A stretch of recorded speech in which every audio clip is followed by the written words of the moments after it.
வணக்கம், welcome to Mano's kitchen. இன்றைக்கி மனோஸ் கிச்சனில் பார்த்தீங்கன்னா ஒரு சூப்பரான கோதுமை சேமியா. இப்போ பார்த்தீங்கன்னா அந்த அனில் பிராண்டில் அந்த கம்பு பியர் மில்லட் வெர்மிசெல்லி, கோதுமை, இன்னும் ராகி, இந்த மாதிரி நிறைய கிடைக்கிது. நம்ம அதை தான் வந்து இன்றைக்கி 2 விதமாக காட்ட போகிறோம். அதாவது ஒன்று ஸ்வீட்டு சேமியா, இன்னொன்று வந்து வெஜிடபிள் சேமியா. ஸோ இதை நான் ஒரு பாக்கெட் எடுத்திருக்கேன்.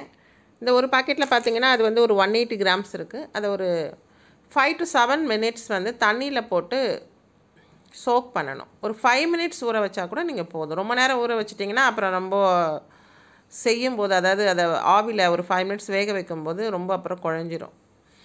ஸோ அதனால் வித்தின் ஒரு 5 மினிட்ஸில் வந்து ஊற வச்சுட்டு தண்ணியை நல்லா ஸ்க்வீஸ் பண்ணி எடுத்துகிட்டு புழிஞ்சு எடுத்துகிட்டு இந்த மாதிரி ஒரு இட்லி பானையில் நம்ம வேக வச்சு எடுத்துக்கலாம். அதுவுமே ஒரு 5 மினிட்ஸ் வேக வைக்கணும்னு சொல்லியிருக்கோம். ரொம்ப பார்த்திங்கன்னா நல்லா உதிரி உதிரியாக இருக்கும். நீங்கள் வேக வைக்கிறதுக்கு முன்னாடி இந்த இட்லி தட்டில் கொஞ்சம் எண்ணெயை தடவி இந்த மாதிரி வேக வச்சு எடுத்துக்கலாம். ஸோ அவ்வளோதான். பார்த்தீங்கன்னா ரொம்ப ரொம்ப சிம்பிளானது இது. ஸோ இப்படியே ஒரு நீங்கள் தேங்காய் பூ போட்டு அப்படியேவும் சாப்பிட்டுக்கலாம். தேங்காய் பூ மட்டுமே போட்டாலே அவ்வளோ ஸ்வீட்டாக நல்லா டேஸ்ட்டாக இருக்கும். ஸ்வீட் சேமியா, அதாவது வீட் வெர்மிசெல்லின்னு சொல்லலாம். ஸோ நம்ம இதை ஊற வைக்கும் போதே கொஞ்சம் சால்ட்டு வந்து சேர்த்துக்கிறோம். அந்த மாதிரி சால்ட்டு சேர்த்து வேக வைக்கும்போது நம்ம வந்து சால்ட்டு போடணும்னு அவசியமும் இல்லை. வேணும் கூட குறைய வேணுனாலும் நீங்கள் இந்த இடத்துல சேர்த்துக்கலாம் சால்ட்டு. சுகர் வேணும் அப்படின்னாலும் நீங்கள் வந்து சுகர் வந்து சேர்த்துக்கலாம்.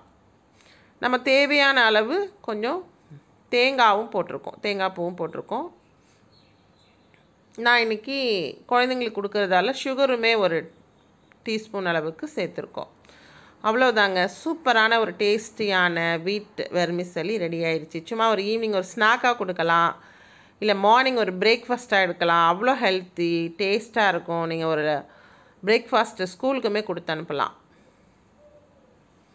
ஸோ இது ஒரு செட்டு முடிஞ்சிருச்சு. இப்போ அடுத்து பார்த்திங்கன்னா இதிலே வந்து வெஜிடபிளோட சேர்த்து இன்னும் கொஞ்சம் நல்ல ஃபைபரோடு சேர்த்து நம்ம இதுவுமே கொடுக்கலாம்.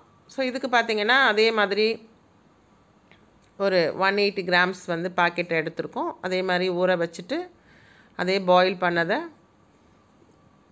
இப்போ தாளிக்க போகிறோம்.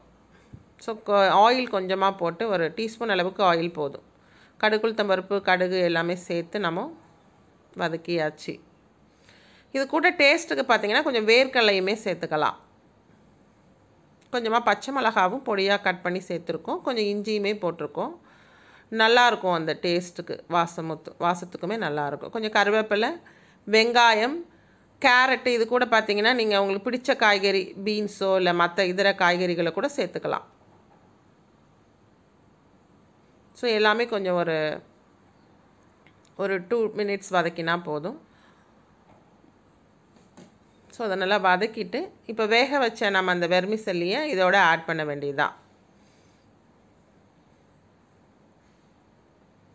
ஸோ ரொம்ப வந்து டைம் எடுத்து பண்ணக்கூடிய ஒரு பிரேக்ஃபாஸ்ட் கிடையாது. எல்லாருமே பண்ணலாம். டக்குன்னு நம்ம இந்த மாதிரி ஒரு பாக்கெட் வாங்கி வச்சிட்டோன்னா ஈஸியாக வித்தின் ஒரு 2 to 3 மினிட்ஸ்லேயே பண்ணக்கூடிய ஒரு ஈஸியான ஒரு பிரேக்ஃபாஸ்ட் ரெசிபியை தான் நம்ம பார்த்துருக்கோம். இப்போ பார்த்திங்கன்னா முன்ன சொன்ன மாதிரி வேக வச்ச இந்த வெர்மிசெல்லியை இந்த வெஜிடபிள்ஸோடு சேர்த்து ஜஸ்ட் ஒரு 1 மினிட் மூடியை போட்டு இறக்க வேண்டியதுதான். ரொம்ப டேஸ்டியான, பசங்களுமே விரும்பி சாப்பிடக்கூடிய ஸ்வீட் வெர்மிசெல்லியும் வெஜிடபிள் போட்ட வெர்மிசெல்லியும் பண்ணியிருக்கோம். நீங்களும் பார்த்துட்டு இதை பண்ணுங்கள், ட்ரை பண்ணி பாருங்கள். ட்ரை பண்ணிவிட்டு சேனலுக்கு கமெண்ட் பண்ணுங்கள் எப்படி வந்தது அப்படின்னு சொல்லி உங்கள் கமெண்ட் பண்ணிவிட்டு ஃப்ரெண்ட்ஸுங்களுக்குமே ஷேர் பண்ணுங்கள். ஸோ சேனலுக்கு சப்ஸ்கிரைப் பண்ணலை அப்படின்னா, வீடியோ பிடிச்சிருந்ததுன்னா சேனலுக்கு ஒரு சப்ஸ்கிரைப் பண்ணுங்கள், லைக் பண்ணுங்கள். தேங்க்ஸ் ஃபார் வாட்சிங்.